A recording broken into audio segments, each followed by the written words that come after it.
final ranked game of the noon window, we got SMU, who's 4-1, to number 22, Louisville, who's 3-1. Louisville favored by 7 on ESPN in our first elimination game of the college football day. There's a little bit more later on Saturday, so it's going to be a little bit interesting. There's another one in the noon window that I'm going to talk about a little bit later. Kevin Jennings for SMU has gone 59-93, thrown for 733 yards, 6 touchdowns, 1 interception. Brashard Smith has had 70 carries for 509 yards and 7 touchdowns. And R.J. Maryland's had 16 catches for 221 yards and 3 touchdowns.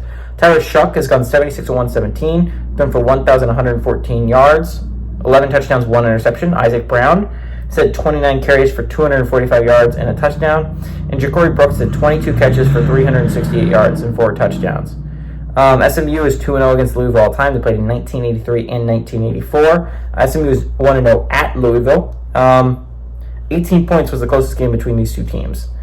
Again, both these teams are coming off a little bit different weeks. Louisville lost a really tough one to Notre Dame. They lost by 7 in a game that I think was important for you guys to. It was more important for Notre Dame to win for sure. Like, if Notre Dame had lost that game, they're out of the playoff conversation, period. I understand 2 lost teams can make the playoffs in this format, but Notre Dame would not have had the resume-building win without a win to Louisville. The only other win you could have gotten was against USC on the road. So, again, it was a big win for Notre Dame last week. But Louisville, it was a big loss for them. It was a chance to get a resume-building win.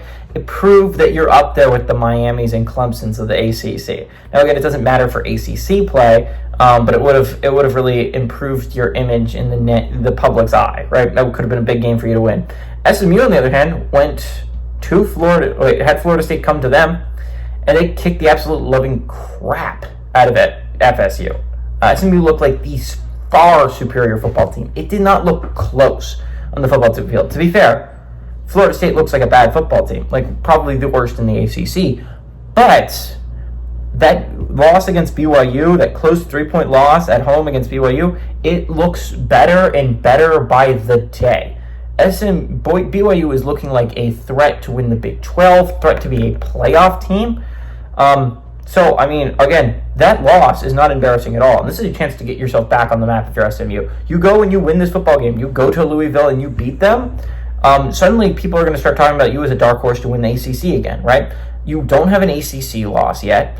If you beat Louisville, I think you immediately become either the 3rd or 4th best team in that conference or whatever, and suddenly you look like a real threat there in the ACC, and I think that's really interesting. But on the other hand, Jeff Brom does not lose a home game in the ACC. He's only lost 2 games to ACC opponents his entire career so far at Louisville. One of them was on the road at Pitt, I believe, and the other one was in the ACC championship against Florida State. He just doesn't lose home games. And I'm sure eventually the streak will end. Eventually you're going to lose a home ACC game. But it hasn't happened yet. I don't think SMU is going to be the one to change that. As much as I love SMU and I think they're a solid football team, I think Louisville's coming off a rough loss against Notre Dame. They're going to be upset. They're going to want to play really hard. And I think Louisville is going to not only win, but I like them to cover against SMU.